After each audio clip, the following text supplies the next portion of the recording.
जय हिंद दोस्तों। आप सभी लोगों का बहुत बहुत स्वागत है। तो अभी तक हम लोगों ने काफ़ी सारे जो एमसीक्यू सॉल्व किए, मल्टीपल चॉइस क्वेश्चंस को सॉल्व किया।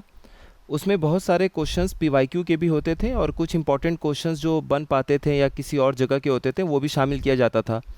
तो अब से हम लोगों का पूरा फोकस होगा यूपी पीसीएस का, जो आपके बचे हुए 50-52 दिन जितने भी बचे हुए हैं, और उसके बाद जो आर ओ आर ओ होगा। अब वहाँ तक हमारी ये सीरीज़ पीवाईक्यू की कंटिन्यू रहेगी। अब हम लोग क्या करेंगे, पीवाईक्यू जो है वो लेटेस्ट से पीछे की तरफ जाएंगे। 2023 से यूपी पीसीएस में स्टार्ट करेंगे। उसके बाद जो इस साल का आर ओ था उसे भी हम बाद में सॉल्व करेंगे। उसमें जितना डिटेल जा सकते हैं बार बार उन सवालों को करेंगे। बहुत सारे ऐसे सवाल हैं जो आप आराम से कर सकते हैं। वो वैसे नॉर्मल क्वेश्चंस को भी हम लोग देखेंगे ताकि आपका कॉन्फिडेंस बूस्ट हो, बढ़े। लेकिन बहुत सारे ऐसे क्वेश्चंस हैं जिनकी डिटेल को देखना ज़रूरी है ताकि उसमें से अगर कोई थीम बना के सवाल कल को पूछा जाता है तो वो आपका बिल्कुल सही हो जाए। तो यूपी पीसीएस के प्री तक हम लोगों का पूरा फोकस होगा कि यूपी पीसीएस के जितने ज़्यादा सवाल हम पीवाईक्यू के कर सकते हैं वो हम लोग करेंगे। कभी कभी दिन में 2 वीडियो भी आप लोगों को मिलना स्टार्ट हो जाएगा। तो 2023 के पीवाईक्यू से हम लोग शुरू कर रहे हैं, ये पहला पार्ट है। अभी जो हमारा शेड्यूल है उसके हिसाब से हम लोग चलेंगे। जैसे अभी हमारे शेड्यूल में इस 5-6 दिनों में इन्वायरमेंट इकोलॉजी नहीं है, साइंस टेक नहीं है, तो उन क्वेश्चंस को अभी रहने देते हैं। फिर जब हम नेक्स्ट वीक में उन टारगेट्स को उठाएंगे तो 2023 के पीवाईक्यू से पीछे की तरफ जाते हुए जो साइंस, इन्वायरमेंट, इनके सवाल है उनको डिटेल में देखेंगे। इस तरीके से एक बहुत इंपॉर्टेंट और बड़ा पोर्शन आपका एग्जामिनेशन के पहले कंप्लीट हो जाएगा। चलिए स्टार्ट करते हैं। सबसे पहला सवाल देखते हैं। ये सवाल पूछा गया है पिछले साल कि वर्ल्ड सोशल प्रोटेक्शन रिपोर्ट को कौन पब्लिश करता है, यानी विश्व सामाजिक संरक्षण रिपोर्ट किसके द्वारा प्रकाशित की जाती है। ये 4 संगठन आपके सामने दिया हुआ है। इसका राइट आंसर क्या हो जाएगा, इंटरनेशनल लेबर ऑर्गेनाइजेशन, यानी कि अंतर्राष्ट्रीय श्रम संगठन। अब देखिए, जितने भी ये सोशल प्रोटेक्शन है, सामाजिक सुरक्षा की बात जब भी कोई संगठन करेगा तो जाहिर सी बात है कि वो वहाँ पर आपको अधिकतर केसेस में इंटरनेशनल लेबर ऑर्गेनाइजेशन यानी कि अंतर्राष्ट्रीय श्रम संगठन ही दिखेगा। अब इसमें हम थोड़ा और भी चीज़ों को देख लेते हैं। आईएलओ जो आपका है वो कुछ और भी रिपोर्ट पब्लिश करता है। अच्छा, ये जो रिपोर्ट है वर्ल्ड सोशल प्रोटेक्शन रिपोर्ट, जो अभी हम लोगों ने ऊपर देखा, ये एनुअली आता है, मतलब ये हर साल रिपोर्ट छपता है। तो कभी कभी ये छोटी छोटी बारीकियाँ भी पूछते हैं कि 2 साल में एक बार आता है, 3 साल में एक बार आता है, या हर साल आता है। तो ये रिपोर्ट हर साल छपती है। इसके अलावा 2 और इम्पॉर्टेंट रिपोर्ट है और आप नाम से ही समझ जाएंगे कि इसको क्यों आईएलओ ही निकालता है। एक तो ग्लोबल वेज रिपोर्ट है, यानी वैश्विक वेतन रिपोर्ट। तो वेतन से रिलेटेड है, तो फिर आपकी सामाजिक सुरक्षा की तरफ चला गया मामला। और world employment and social outlook, ये इंपॉर्टेंट रिपोर्ट है, इसको एकदम ध्यान रखिएगा। इसके आंकड़ों को तो आप मेंस में भी लिख सकते हैं। तो ये जो विश्व रोजगार और सामाजिक आउटलुक ये रिपोर्ट है, ये भी आपका आईएलओ ही पब्लिश करता है। इस बात का ध्यान रखना है आपको। अगला सवाल देखते हैं। What caused wind to deflect towards left in southern hemisphere, यानी अपना जो दक्षिणी गोलार्ध है धरती का, उसमें हवा का रुख बाईं ओर क्यों होता है, या हवा बाईं ओर क्यों मुड़ जाता है दक्षिणी गोलार्ध में। और ठीक इसी तरीके से एक सवाल बन जाएगा कि उत्तरी गोलार्ध यानी कि जो नॉर्दर्न हेमिस्फीयर है उसमें हवा दाहिनी तरफ क्यों मुड़ जाता है या राइट साइड क्यों डिफ्लेक्ट हो जाता है। तो इसका सिंपल सा कारण क्या है, कोरियोलिस फोर्स, यानी कोरियोलिस बल इसका आंसर है। तो इस तरह के भी सवाल कभी कभी पूछ दिए जाते हैं। आपकी जो अंडरस्टैंडिंग है, जो समझ है सब्जेक्ट को लेके, कभी कभी उन पर भी सवाल पूछा जाता है। तो ऐसा नहीं है कि सिर्फ ज्योग्राफी के ऐसे ऐसे सवाल पूछ दिए जाएंगे कि हवा ही ना लगे या फिर बिल्कुल कठिन प्रश्न हो। इस तरह के भी सवाल होते हैं, ये सब गलत नहीं होना चाहिए। तो जो भी अपना विंड सिस्टम है, जो भी हम ज्योग्राफी में अपना विंड सिस्टम से शुरुआत करते हैं अपनी पढ़ाई का, उसमें आप ऐसे ही देखेंगे कि यहाँ पर अगर मान लीजिए ये इक्वेटोरियल क्षेत्र है, 0 डिग्री लैटिट्यूड है, 0 डिग्री अक्षांश से पास होता हुआ ये इक्वेटर है, भूमध्य रेखा है। यहाँ पर आप देखेंगे कि आपका नॉर्थ ईस्ट के तरफ से यानी उत्तर पूरब की तरफ से हवाएं बहती हैं, और ये परमानेंट है क्योंकि ये साल भर बहती हैं। इनको हम ट्रेड विंड भी बोलते हैं। ट्रेड विंड क्यों बोलते हैं, क्योंकि इन्हीं हवाओं का प्रयोग करके पहले जहाज़ों से यात्राएं की जाती थी, समुद्र यात्रा की जाती थी, इसीलिए इसका नाम ट्रेड विंड हो गया। उसी तरीके से आप देखेंगे पश्चिमी विक्षोभ है, ये पश्चिमी विक्षोभ जिसको आप वेस्टर्लीज कहते हैं, तो वो क्यों बाएं की तरफ मुड़ रहा है। सिंपल सी बात है, अगर आप हाई प्रेशर वाले जगह पे उच्च दबाव वाले क्षेत्र से कम दबाव वाले क्षेत्र में जाते हैं कभी भी दक्षिणी गोलार्ध में तो हवा को तो सीधे सीधे बहनी चाहिए, लेकिन चूंकि अपना धरती पश्चिम से पूरब की तरफ, वेस्ट से ईस्ट की तरफ रोटेट करता है, घूमता है, उसकी वजह से हवाएं जो हैं वो भी मुड़ती हैं, सीधे सीधे नहीं आती हैं। अब ये बाईं तरफ क्यों घूम रही हैं? क्योंकि धरती का घुमाव इस तरीके का है कि दक्षिणी गोलार्ध में कोरियोलिस फोर्स जो है वो उसको बाईं तरफ ढकेल देता है। ठीक है, तो यही आपको ध्यान देना है। तो आप इधर से अगर आप कभी सीधे आएंगे तो आपका बायां क्या होगा? ये हो जाएगा। अगर आप उत्तर की तरफ बढ़ेंगे तो आपका बायां क्या हो जाएगा? ये हो जाएगा। उसका उल्टा जस्ट आपको नॉर्दर्न हेमिस्फीयर यानी कि उत्तरी गोलार्ध में देखने को मिलता है। अब ये सवाल देखिए, ये अच्छा सवाल था पॉलिटी का। जब हमारा संविधान बना तो संविधान के शुरुआत में ये बोला गया कि जितने भी संसदीय कार्य हैं या जो भी हमारे केंद्र स्तर पे आधिकारिक काम हो रहे हैं, उनमें कौन सी भाषाओं को कितने समय तक प्रयोग करना है, उसको लेके संविधान में अलग एक आर्टिकल, अनुच्छेद लिखा गया। उसके तहत इंग्लिश भाषा को ऑफिशियल पर्पस के लिए यानी आधिकारिक उद्देश्यों के लिए जो अंग्रेजी भाषा का प्रयोग है, वो संविधान बनने के कितने सालों तक उसको रखा गया था कि आप अंग्रेजी भाषा का प्रयोग अपने संसदीय कार्य, केंद्रीय स्तर के आधिकारिक कार्य, उनमें आप प्रयोग में ला सकते हैं। तो ये 20 साल के लिए किया गया था, 10 साल के लिए किया गया था, 5 साल के लिए किया गया था, या फिर 15 सालों के लिए संविधान में इस बात को बताया गया था। तो इसका राइट आंसर हो जाएगा डी, 15 ईयर्स, यानी 15 वर्षों के लिए संविधान में बोला गया था कि संविधान जब भी प्रारंभ होगा, जब इसका कार्य करना शुरू होगा अपने देश में, संविधान के हिसाब से जब सरकारें चलेंगी, कार्य होगा, तब आधिकारिक उद्देश्यों के लिए, ऑफिशियल पर्पस के लिए जो अंग्रेजी भाषा का प्रयोग है वो सिर्फ 15 वर्षों के लिए ही किया जाएगा। तो इस बात को ध्यान रखिएगा। अब देखिए, आपसे अगली बार हो सकता है कहीं भी इससे रिलेटेड अनुच्छेद पूछ दे, क्योंकि सवाल तो ये पूछा जा चुका है। तो याद रखिएगा, आर्टिकल 120 यानी अनुच्छेद 120 में इस बात का वर्णन किया गया है कि आधिकारिक भाषा के लिए संविधान बनने के बाद के शुरू के 15 वर्षों में अंग्रेजी भाषा का आप प्रयोग करेंगे। उसके बाद आप रिव्यू करिए। उसके बाद वो संसद के ऊपर उन्होंने छोड़ दिया कि संसद को अगर ठीक लगे तो वो उसको आगे बढ़ाते रहें, और अगर नहीं ठीक लगे तो 15 वर्षों के बाद इंग्लिश में जो भी कामकाज हो रहा है उसको रोक दिया जाए। आज 75 साल हो चुके हैं, अब हम देख रहे हैं कि इंग्लिश वहाँ से तय करते हुए कहाँ तक पहुँच गया है। अगला सवाल देखिए, ये ज्योग्राफी में जब आपसे सवाल पूछा जाता है तो एक पोर्ट और कंट्री के बीच का ये मेल आपको करना पड़ता है, यानी कौन सा बंदरगाह एक तरफ दिया रहेगा और एक तरफ देश दिया रहेगा, और आपको बताना है कि वो उस देश का है कि नहीं। अब देखिए, इस तरह के सवाल में आप कैसे करेंगे? अगर आपके पास ये सवाल आ गया, जकार्ता इंडोनेशिया की राजधानी है, तो आप ये कह सकते हैं कि हाँ ठीक है, इंडोनेशिया में जकार्ता तो होगा ही होगा। उरुग्वे को देखेंगे तो मोंटेविडू आपको नहीं पता है। नीदरलैंड्स आपको पता है कि रॉटरडैम सही है। तो बी और डी तो आपको पता है कि बिल्कुल सही है। अब आपको ए और सी के बारे में मान लीजिए नहीं पता है। अगर आपको रिस्क लेना हो तो देखिए, मोंटेविडियो उरुग्वे और इगारका चाइना, आपको रिस्क लेना है तो आप ऐसे नाम पर जाइए जो आपको लगता है कि उस देश के बंदरगाह का नाम इस तरीके का शायद नहीं हो सकता है। तो आप इगारका देखिए, क्या इगारका आपको चाइना से मेल होता हुआ नज़र आ रहा है? शायद अगर आप ऐसे सोचें कि बीजिंग इनका कैपिटल है, शंघाई मंचूरियन रीजन है, क्षेत्र है, तो उस हिसाब से इगारका शायद नहीं लग रहा है। तो अगर आपको रिस्क लेना ही है, अगर रिस्क लेना है, छोड़ दिए तो कोई बात नहीं, अगर रिस्क लेना है तो आप ए के साथ जाइए, क्योंकि इगारका चाइना में नहीं होना चाहिए, और यही इसका राइट आंसर भी बाद में हो गया था। तो इगारका जो है वो चेन्नई नहीं, वो आपका वो चाइना नहीं, वो आपका रशिया में है। अब देखिए, यहाँ अगर आपको इस सवाल से ये पता चल गया कि इगारका जो बंदरगाह है वो रशिया में है, तो हो सकता है कि अब कभी जब नेक्स्ट कोई सवाल आपको मिले 2024-25 में, जब पीसीएस में, आरओ में मिले, तो शायद अब इगारका के आगे रशिया नज़र आए या फिर इगारका के साथ कोई और देश नज़र आए। तब आपको पकड़ना है कि चूंकि आप पढ़ चुके हैं, अब ये मतलब यहाँ से अगर आपका कोई सवाल बना तो वो गलत नहीं होना चाहिए। हो सकता है वो अगली बार आपको मोंटेविडियो दे दें उरुग्वे के साथ में, या हो सकता है इगारका के साथ तो रशिया दे दें, लेकिन मोंटेविडियो के आगे वो पैराग्वे लिख दें, मोंटेविडियो के आगे वो कोई और देश लिख दें। तो आपको ये पता होना चाहिए कि मोंटेविडियो मैंने पढ़ा था वो उरुग्वे ही उसका सही आंसर होगा। तो यहाँ से आपका कोई क्वेश्चन गलत नहीं होना चाहिए जो इसमें लिखा हुआ है। अगला सवाल देखिए, पॉलिटी का सवाल है, अच्छा सवाल है। कौन सा ऐसा इनमें से दिया गया ऑप्शन में प्रावधान है जो कि directive principles of state policy यानी राज्य की नीति निदेशक सिद्धांत और जो फंडामेंटल ड्यूटी है, मौलिक कर्तव्य, दोनों में ही उसका हिस्सा आपको नज़र आता है? Participation of workers in the management of industries नहीं, देखिए ये तो आपका डीपीएसपी में है, यूनिफॉर्म सिविल कोड, समान नागरिक संहिता, आर्टिकल 44, ये आपका डीपीएसपी में है।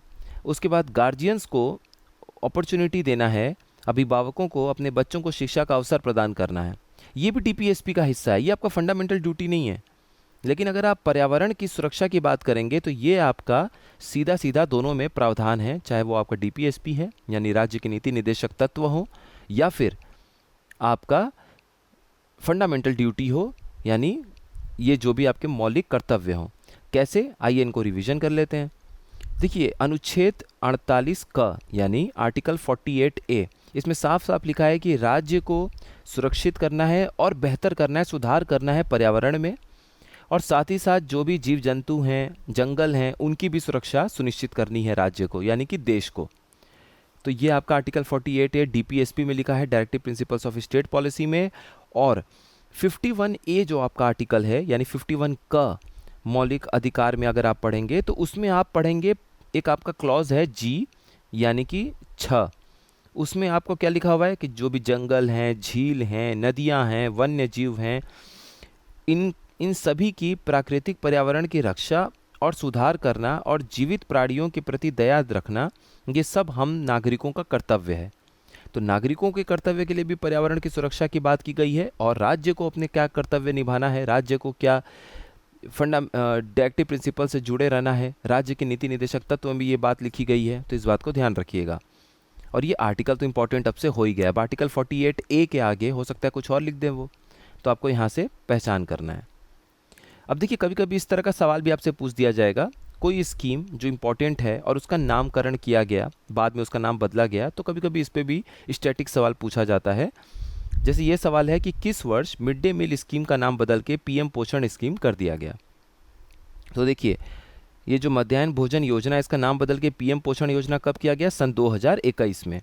अब आपको यहाँ से क्या करना है? अब आपको यहाँ से ये करना है कि हो सकता है आपके सामने कभी क्वेश्चन इस तरह बने, बाईं तरफ स्कीम का नाम हो और मिलान करना है, और राइट साइड आपको दे दे वो साल जब उस स्कीम का नाम स्टार्ट हुआ था या वो स्कीम शुरू की गई थी। तो अब से अगर पीएम पोषण कभी भी आप देखेंगे तो 2021 के आगे आपको टिक करना है। 2021 दिमाग में याद रख लीजिए, यहाँ से अब आपकी गलती नहीं होनी चाहिए। तो थोड़ा सा पढ़ लेते हैं।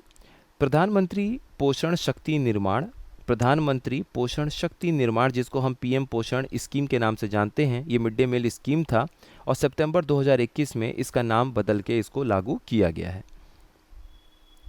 अगला सवाल देखते हैं। अब देखिए, ये हिस्ट्री का सवाल है, इसलिए ये इन सवालों को देने का सिर्फ इतना मकसद है कि यहाँ से अगर कोई किसी भी तरह से घुमा के सवाल बने तो भी आपका ठीक हो जाए।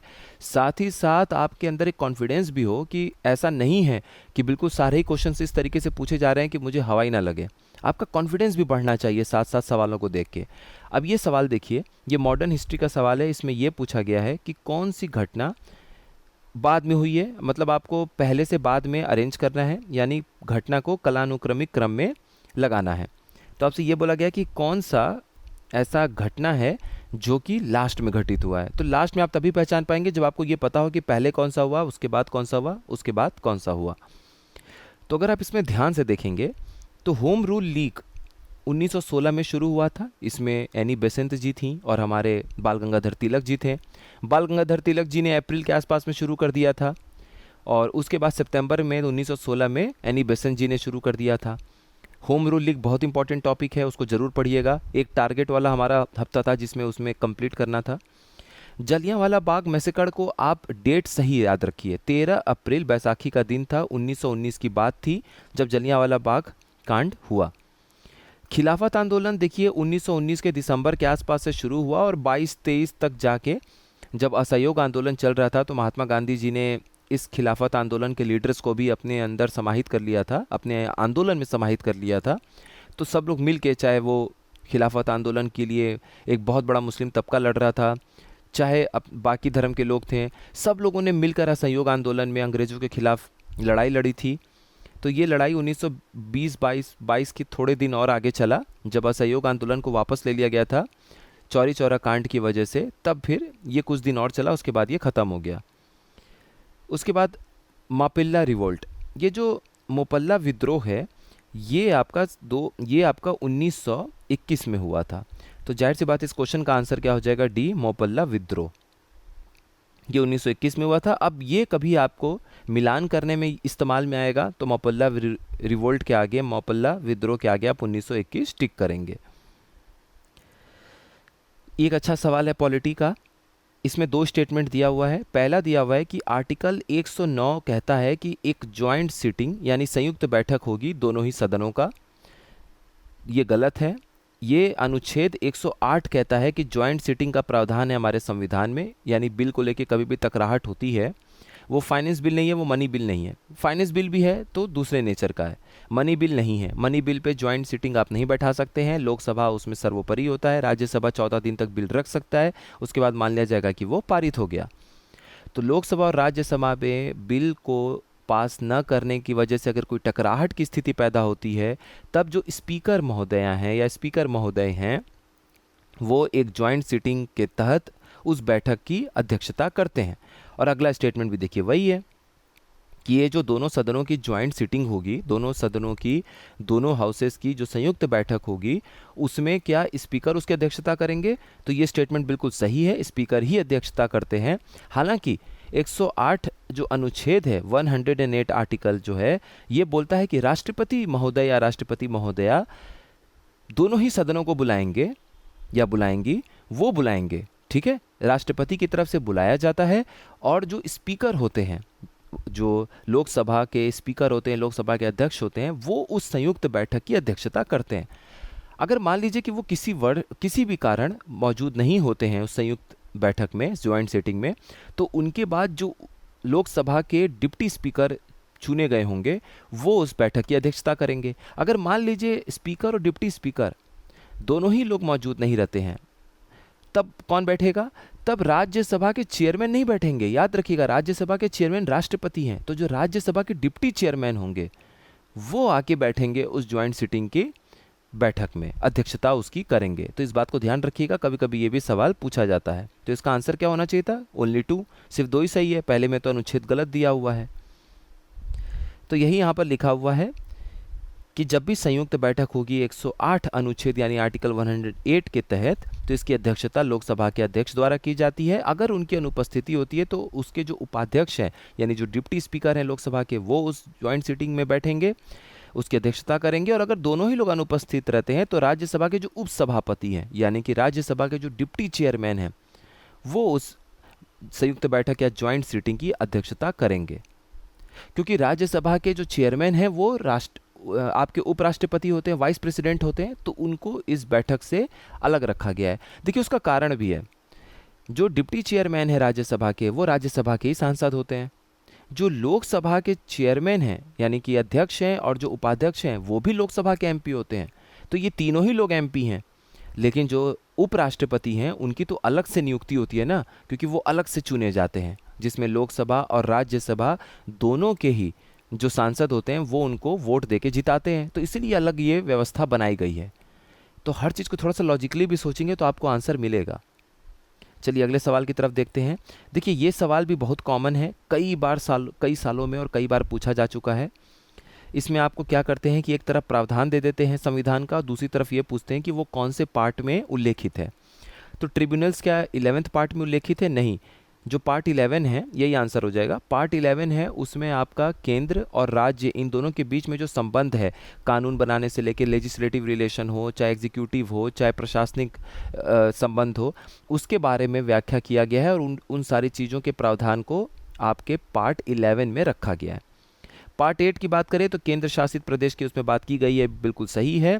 शेड्यूल्ड और ट्राइबल एरियाज़ के बारे में पार्ट 10 में बात की गई है। और ऑफिशियल लैंग्वेज जो राजभाषा है उसके बारे में पार्ट 17 में बात की गई है। तो ये कुछ पार्ट्स हैं, इसको आप देख लीजिएगा, PDF डाउनलोड कर लीजिएगा, शेयर कर दिया जाएगा ग्रुप में, यहाँ से आप देख सकते हैं। और बाईं तरफ जो है ये ट्रिक है, इसको देख लीजिएगा अच्छे से। बस एक बार यहीं पे कंप्लीट कर लीजिए, फिर कभी हम क्वेश्चन देखेंगे तो आपको तुरंत वो रिवाइज हो जाएगा। ये देखिए एक इंपॉर्टेंट क्वेश्चन है, इसका आपको थोड़ा डिटेल बता देते हैं। Tappa style of music was refined and developed in which one of the following Mughal emperors court. यानी संगीत की जो टप्पा शैली है उसका परिष्कृत एवं विकास निम्नलिखित में से किस मुगल सम्राट के दरबार में हुआ था? तो इसका राइट आंसर क्या है? इसका राइट आंसर है मोहम्मद शाह। मोहम्मद शाह के दरबार में इसका विकास हुआ था। अब थोड़ा सा देखिए, ये डिटेल है, इसको पढ़ लीजिए, ये बहुत काम आने वाला है। टप्पा जो है ये भारतीय गायन संगीत की एक अर्धशास्त्रीय शैली है, ठीक है, जिसे हम semi classical style of Indian vocal music कहते हैं। और इसकी उत्पत्ति जब आप देखेंगे तो पंजाब में, अगर आप इसको इमेज करके आप सर्च करिएगा गूगल पे, तो आपको ऊँट पे बैठे हुए कुछ लोग नज़र आएंगे पंजाब प्रांत के। तो पंजाब में ऊँट सवार जो होते थे लोकगीत से जुड़े हुए लोग, वो इसको गाते थे, ठीक है। इसका जो परिष्कृत हुआ है, इसका जो डेवलपमेंट हुआ है इस क्लासिकल म्यूज़िक का, वो इस मतलब वहाँ से जो पंजाब में ऊँट पे बैठे हुए जो इस तरह का अर्धशास्त्रीय संगीत गा रहे हैं, उनको लाया गया मोहम्मद शाह के दरबार में। वहाँ से ये मुग़लों के दरबार तक पहुँचा संगीत। उसके बाद जो अवध के नवाब थे आसफ़-उद-दौला, उनके दरबारी गायक थे मियाँ गुलाब नबी। तो मियाँ गुलाब नबी शोरी, जो कि आसफ़-उद-दौला नवाब थे अवध के उस समय, 18वीं सदी की बात है, उनके दरबार में फिर ये जो उनके कोर्ट सिंगर थे, दरबारी गायक थे मियाँ गुलाब नबी शोरी, तो वो उन्होंने वहाँ पे गा के उसको और फेमस किया। तो देखिए, ये अपने यूपी से रिलेटेड है। हो सकता है यूपी के एंशियंट मतलब मिडिवल हिस्ट्री के नाम पे, मध्यकालीन इतिहास के नाम पे आपसे ये सवाल पूछ दिया जाए, तो इस बात का ध्यान रखिएगा। अब देखिए, ये इम्पॉर्टेंट है। आपको एक तरफ जैसे पोर्ट हमने देखा था बंदरगाह और देश का मिलान करने को आता है, ठीक उसी तरीके से झील दे देगा नाम और दूसरी तरफ देश दे देगा और आपसे बोलेगा कि कौन सा सही है कौन सा नहीं है। अब जैसे यही सवाल आपके पास एग्ज़ाम में आया था पिछले साल, आप इस तरह के सवाल को आप कैसे करेंगे? लेक मिशिगन आपको पता होना चाहिए, ये यूएसए में आता है। और क्यों पता होना चाहिए? क्योंकि जो 5 प्रमुख झीलें हैं, 5 ग्रेट लेक्स हैं यूएस और कनाडा के बॉर्डर पे, उसमें लेक मिशिगन इकलौता ऐसा ग्रेट लेक है जो पूरी तरह से यूएसए के अंदर आता है। बाकी के 4 जो आपके ग्रेट लेक में आते हैं, जिसमें लेक सुपीरियर है, लेक ओंटारियो है, लेक आयरी है, ये सब जो आपके बाकी के लेक हैं, ये आपके यूएस और कनाडा दोनों में ही शेयर होते हैं। इनके बॉर्डर बीचों बीच जाते हैं, लगभग 20 से या बगल से। लेकिन सिर्फ एकमात्र 5 में से एक झील है आपका लेक मिशिगन, जो पूरी तरीके से यूएसए में आता है। तो ये आपको पता होना चाहिए। लेक बाइकल आपको पता है कि दुनिया का सबसे गहरा झील है। लगभग 1.7 किलोमीटर, 2.25 किलोमीटर के आसपास की इसकी गहराई है। और ये दुनिया का सबसे गहरा फ्रेश वाटर लेक भी है। कहाँ पर है? रशिया में। लेक मैराकाइबो वेनेजुला में एक बहुत इंपॉर्टेंट झील है। इसकी सबसे ख़ास बात क्या है? देखिए, मैराकाइबो को जब आप देखेंगे, यहाँ पे सबसे ख़ास बात ये है कि किसी एरिया में सबसे अधिक अगर कहीं बिजली गिरती है तो वो मैराकाइबो है। 1 किलोमीटर की लंबाई और चौड़ाई का एरिया आप ले लीजिए, 1 किलोमीटर स्क्वायर एरिया। उस 1 किलोमीटर के स्क्वायर एरिया में लगभग 233 के आसपास बिजली गिरती है। मतलब 250 के आसपास बिजली सिर्फ 1 किलोमीटर के एरिया में गिरती है। तो बहुत सारे लोग जाते हैं देखने के लिए। तो इसका एक रिकॉर्ड ये भी है कि सबसे अधिक बिजली गिरने वाले जगह में से एक है मैराकाइबो। तो मैराकाइबो एक इम्पॉर्टेंट पोर्ट भी है, बंदरगाह भी है, समुद्र से जुड़ा हुआ ये झील है। तो यहाँ पर ये पोर्ट भी है, पोर्ट का काम भी करता है। झील से होते हुए आप समुद्र से होते हुए कैरिबियन देशों के बगल से आप आराम से पहुँच जाते हैं अटलांटिक महासागर में। तो मैराकाइबो एक इम्पॉर्टेंट पोर्ट है वेनेजुला का। तो क्या बचा? ओनेगा इसका आंसर हो जाएगा कनाडा। ओनेगा रशिया का एक झील है और ओनेगा भी एक इम्पॉर्टेंट झील है। आइए अब डिटेल में देखते हैं। देखिए, लेक ओनेगा जो है वो रशिया में पड़ता है, ठीक है। और ये यूरोप का दूसरा सबसे बड़ा झील है। पहला कौन सा है? पहला है लडोगा जो है ये भी उत्तर पश्चिम रशिया में ही आता है। यूरोप का सबसे बड़ा झील है। दुनिया का सबसे बड़ा झील कौन सा है? फ्रेश वाटर लेक कौन सा हम पढ़ते हैं? Lake superior. लेक सुपीरियर आपका कहाँ पड़ता है? लेक सुपीरियर आपका पड़ता है यूएसए में, यूएसए और कनाडा के बॉर्डर पे, यानी कि उत्तरी अमेरिका में है। दूसरे नंबर पे कौन सा पड़ता है? दूसरे नंबर पे पड़ता है आपका, तो पहला कौन सा हो गया? Lake superior. आप हमेशा पढ़ते हैं दुनिया का सबसे बड़ा मीठे पानी का झील है या फिर लार्जेस्ट फ्रेश वाटर लेक है। दूसरे नंबर पे आप कौन सा पढ़ते हैं? Lake Victoria. लेक विक्टोरिया कहाँ पर है आपका? अफ्रीका। क्या अभी भी आप यूरोप पहुँच पाएँ? नहीं पहुँच पाएँ। तो ये विक्टोरिया में है और 3 देशों से घिरा होता है। एक बार मैंने आपको बताया भी था, हम लोग मैप भी देखे थे, कूट देंगे। KUT, के से केनिया, यू से युगांडा, टी से तंजानिया। तीसरे नंबर पे आप देखेंगे तो फिर वही आप आएंगे वापस से, मिशिगन, हुरॉन, लेक आयरी। तो 5 ग्रेट लेक जो है वहाँ यूएसए में ही है, आप और कनाडा पे हैं, यानी उत्तरी अमेरिका में आप घूमेंगे। इसीलिए हमसे मिस हो जाता है हम लोगों से कि यूरोप का सबसे बड़ा झील कौन सा होगा। तो यूरोप का जो सबसे बड़ा झील है वो है लेक लडोगा। तो लडोगा जो है वो यूरोप के उत्तरी पश्चिम भाग, वो भी रशिया में स्थित है, लडोगा झील। और दूसरे नंबर पे क्या है, लेक ओनेगा। अब लेक ओनेगा का जिक्र अपने 2023 के पीसीएस के पेपर में हो गया है, तो अब ये इंपॉर्टेंट एक झील हो चुका है, इसका ध्यान रखिएगा। अब देखिए कुछ और इम्पॉर्टेंट चीज़, वेनेजुला में ही हमने अभी क्या पढ़ा, मैराकाइबो पोर्ट को, जहाँ पे सबसे अधिक बिजली गिरती है, लगभग 233 बिजलियाँ 1 किलोमीटर के एरिया में गिर जाता है। वेनेजुला का अपने आप में एक अनोखा रिकॉर्ड है। बीपीएससी में एक बार सवाल भी आ चुका है, बीपीएससी का भी आप लोगों को जल्द सवाल स्टार्ट कराएंगे, आप लोग उसके लिए मत परेशान होइएगा, और दोनों को साथ में कैसे पढ़ना है उसके ऊपर भी एक जल्द वीडियो मिलेगा। तो वेनेजुला का रिकॉर्ड ये है कि सबसे बड़ा कच्चे तेल का भंडार जो सिद्ध हो चुका है, प्रूव हो चुका है अलग अलग एक्सपेरिमेंट के माध्यम से, कि सबसे बड़ा कच्चे तेल का भंडार 2023 में जो हमें देखने को मिला वो है वेनेजुला। पूरी दुनिया का लगभग 19.5%, यानी कि 1/5 हिस्सा पूरे दुनिया का कच्चा तेल आपको वेनेजुला में नजर आएगा। और दूसरे नंबर पे कौन सा था, सऊदी अरेबिया था, 17% कच्चे तेल के भंडारण के साथ में। चलिए अब आगे देखते हैं। देखिए ये भी बहुत इंपॉर्टेंट एक क्वेश्चन है, ये भी यहाँ पर भी देखिए, आप अगर आपके सामने यही सवाल आ गया तो आप कैसे करेंगे, बस 1 मिनट में देखिए। सवाल ये है कि किस अधिनियम के द्वारा जो ये सिस्टम था चैम्बर ऑफ प्रिंसेस का, जिसमें 120 मेंबर थे, उनको बनाया गया था। Charter act of 1853। 1853 के चार्टर एक्ट में 120 चैम्बर, आपके 120 प्रिंसेस का चैम्बर क्यों बनाया जाएगा? जरा सोचिए, 1857 की क्रांति हुई थी, उसके पहले प्रिंसेस को कौन भाव दे रहा था? उस समय तो रजवाड़े छीने जा रहे थे, तो 1853 का चार्टर हमें नहीं बनाने देगा। 1793 तो उससे भी पहले हो गया, हम चैम्बर क्यों बनाएंगे? उसमें तो हम सब्सिडरी अलायंस लगा रहे थे, ये तो लॉर्ड वेलेस्ले का समय स्टार्ट होने वाला था, उस समय दूसरे गवर्नर जनरल चल रहे थे, आधिपत्य जमा रहे थे, युद्ध की स्थिति चल रही थी। आपको याद होगा 1792, 1799 याद करिए, मैसूर के साथ युद्ध चल रहा था। उस समय क्यों 120 प्रिंसेस का हम चैम्बर बनाएंगे? चैम्बर बना देंगे तो यूनाइट, इकट्ठा नहीं हो जाएंगे? तो ये भी ऑप्शन नहीं होगा। अब आता है एक्ट ऑफ 1919, एक्ट ऑफ 1909। अब आपको इसमें से गेस करना है। आप जाइए 1919 के साथ। क्यों 1909 का इसलिए ज़्यादा एक्ट फेमस है क्योंकि इस अधिनियम में सेपरेट इलेक्टोरेट की बात की गई थी, कि अलग से हम मुस्लिम्स रिप्रेजेंटेशन के लिए उनके अलग प्रतिनिधियों को हम मौका देंगे, वो इलेक्शन लड़ेंगे। और इसका सबसे बड़ा फोकस कहाँ था? मोर्ले मिंटो रिफॉर्म था, मोर्ले मिंटो सुधार था। ये असली बात कर रहे थे प्रतिनिधित्व में सुधार की, ज़्यादा भारतीयों को मौका मिले चुनाव लड़ने के लिए, प्रतिनिधित्व जो है वो मुस्लिमों का अलग चाहिए, उनको अलग दो भाई, वो अलग तरीके से सेलेक्ट होंगे, उनके प्रतिनिधि अलग चुनाव लड़ेंगे। इन सब चीज़ों का हवा था उस समय। तो इसमें प्रिंसेस कहाँ से आ सकते हैं? तो हमारे सामने ऑप्शन है 1919, क्योंकि डायरकी लाई गई थी प्रांतों में, एक ऑल इंडिया फेडरेशन की भी बात बाद में की जाने लगी थी। तो हमें गेस करना होगा, तो 1919 हमारे लिए सही ऑप्शन था। अब हम देख लेते हैं, ताकि यहाँ से अगर कोई सवाल आपसे पूछा जाए तो आपका गलत ना हो।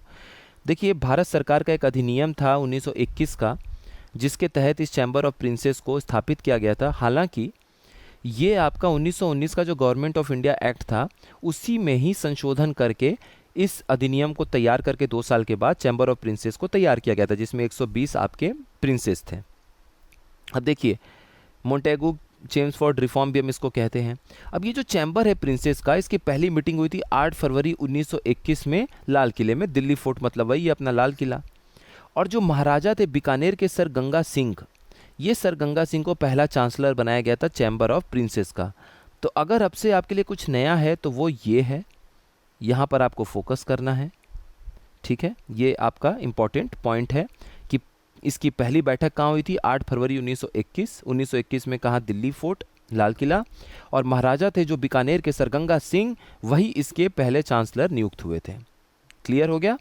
ये दोनों इंपॉर्टेंट है, नया है, इसको अच्छे से पढ़ लीजिएगा। और ये अपना मेरे ख्याल से आखिरी सवाल है। हाँ आखिरी सवाल है। देखिए कभी कभी आपसे इस तरह का भी सवाल पूछता है, ये 2023 का सवाल है कि इनमें से कौन सा आर्थिक गतिविधि में नहीं आता है? स्वैच्छिक समाज सेवा, voluntary social service, farming, service, transportation, परिवहन। तो जाहिर सी बात है, आप स्वैच्छिक समाज सेवा कर रहे हैं तो ये आपका किसी भी आर्थिक गतिविधि में शामिल नहीं है। यहाँ पर आपकी एक बेसिक अंडरस्टैंडिंग भी चेक होती है। जो आपकी प्राथमिक क्षेत्र होती है, प्राइमरी सेक्टर, वहाँ पर कौन से लोग जुड़े होते हैं? जो भी आप ऐसा कार्य कर रहे हैं जहाँ पर प्रकृति से सीधा सीधा कुछ आप जुड़े हुए हैं, आपका जो काम है वो सीधे सीधे प्रकृति के संसाधनों से जुड़ा हुआ है। जैसे आप खेती कर रहे हैं, खेती कर रहे हैं तो आपका जो प्राइमरी काम है वो बिल्कुल ज़मीन से जुड़ा है कि आप पहले खेती कर रहे हैं तो खेतों से फसल उगा रहे हैं, उसको काट के कहीं और पहुंचाएंगे। अब अगर मान लीजिए आपने खेत में से कुछ आलू उगाया तो आप हो गए प्राइमरी सेक्टर से जुड़े हुए इंसान, प्राथमिक सेक्टर से जुड़े हुए इंसान। प्राथमिक क्षेत्र के बाद आता है सेकेंडरी सेक्टर यानी द्वितीयक क्षेत्र। द्वितीयक क्षेत्र का मतलब है कि जो भी नेचुरल रिसोर्सेज, संसाधनों को आपने निकाला, उगाया और वहाँ से आप उसको जो दूसरा रूप देने की कोशिश करेंगे, यानी आपका जो कच्चा माल होगा, आपके क्षेत्र का जो कच्चा माल होगा, आपके सेक्टर का जो कच्चा माल होगा, वो होगा प्राकृतिक संसाधन। तो वो आपका कौन सा सेक्टर हो जाता है? सेकेंडरी सेक्टर, जिसको हम द्वितीयक सेक्टर भी, क्षेत्र भी बोलते हैं। तो आप आलू उगाएं, आप एक किसान हैं तो आप प्राइमरी सेक्टर से जुड़े हुए हैं, प्राथमिक क्षेत्र से जुड़े हुए हैं। उसके बाद आपने आलू को आगे कंपनी में सप्लाई कर दिया उसकी प्रोसेसिंग के लिए कि आप चिप्स बनाइए, तो चिप्स बनाने वाली फैक्ट्री का काम हो गया द्वितीयक क्षेत्र में यानी कि सेकेंडरी सेक्टर में। और अब सेवा भी तो इनको देना पड़ेगा, चाहे वो प्राइमरी हो चाहे सेकेंडरी हो, तो इनको सेवा देने वाला, सर्विस देने वाला जो क्षेत्र है वो आपका होता है टर्शरी सेक्टर, जिसको हम बोलते हैं तृतीयक क्षेत्र। ठीक है, तो यहाँ पर ट्रांसपोर्टेशन क्या है, परिवहन क्या है? सर्विस सेक्टर यानी कि तृतीयक क्षेत्र। टर्शरी सेक्टर, सर्विस भी आपका वही है। और फार्मिंग प्राइमरी सेक्टर है। अगर यहाँ पे देता मैन्युफैक्चरिंग, विनिर्माण, तो वो आपका हो जाता सेकेंडरी सेक्टर यानी कि द्वितीयक क्षेत्र। तो ये यहाँ तक अपना एक डिटेल में एनालिसिस कंप्लीट होता है। फिर मिलते हैं हम लोग 2023 के अभी और भी सवाल अभी हमें लगाने हैं। अगर अभी अपना जो फिलहाल शेड्यूल चल रहा है उसके हिसाब से हिस्ट्री, पॉलिटी और करंट अफेयर्स पे ज़्यादा फोकस होगा, तो उन सब चीज़ों पे अभी हम देखते हैं। और फिर जैसे जैसे अपना शेड्यूल होगा उसके हिसाब से आपको क्वेश्चंस मिलते चले जाएंगे, डिटेल में हम देखेंगे। तो बस एग्ज़ाम तक जुड़े रहिए, अच्छे से पढ़ाई करते रहिए, शेड्यूल के हिसाब से पढ़ते रहिए, अच्छे से आप सभी लोगों का पेपर होगा। कोई भी डाउट हो, कोई भी चीज़ हो, आप लोगों को कुछ आइडिया आता हो, कोई बात रखनी चाहते हो, देखिए हम लोग आपस में भी बहुत कुछ सीख सकते हैं। तो अगर आपको कुछ इन आज के सारे पॉइंट में कुछ एक्स्ट्रा नॉलेज देने का मन हो तो बिल्कुल लिखिए, उसकी सराहना की जाएगी। आप लोगों को अलग से धन्यवाद भी कर दिया करेंगे यूट्यूब पे, जो भी लोग इसमें अपना कंट्रीब्यूशन देना चाहते हैं, ताकि उनको देख के कोई और भी कुछ सीख ले। तो ऐसे भी नॉलेज हम लोगों का आपस में एक दूसरे से बढ़ेगा। आप सभी लोगों का बहुत बहुत धन्यवाद।